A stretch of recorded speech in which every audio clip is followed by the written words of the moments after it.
এক, যে আপনাদের কোন অধিকার আছে এই দমন পীড়নের বিলটা আনার?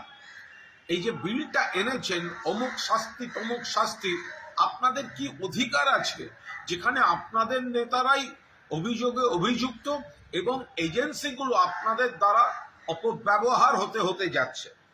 2 নম্বর হচ্ছে, যদি আপনারা এইভাবে ভোটার লিস্টকে ভুয়ো বলেন, তাহলে তার উপর দাঁড়িয়ে নির্বাচিত হয়ে আছেন কিন্তু প্রধানমন্ত্রী আপনি নিজে এবং আপনার সরকার।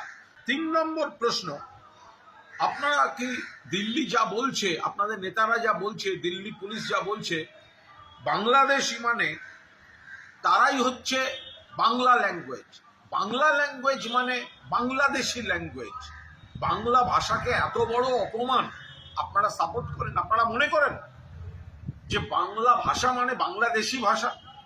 চতুর্থ প্রশ্ন, পরিষ্কার কথা যে আপনি এখন আপাতত বাংলা প্রেমী সেজে বাংলার 2-4টে অমুক তমুক এইসব কথার জাগলারি করছেন, কিন্তু বাংলায় যারা কথা বলছে ভারতবাসী, তাদের বিজেপি শাসিত রাজ্যগুলোতে কেন হ্যারাস্ট করা হচ্ছে, কেন বাংলাদেশে পাঠিয়ে দেওয়া হচ্ছে, এর জবাব কে দেবে? এবং 5, আপনি কি জানেন বাংলার আর্থিক বকেয়া আপনার কাছে এখন 1,93,000 কোটি টাকা ছাড়িয়ে গিয়েছে?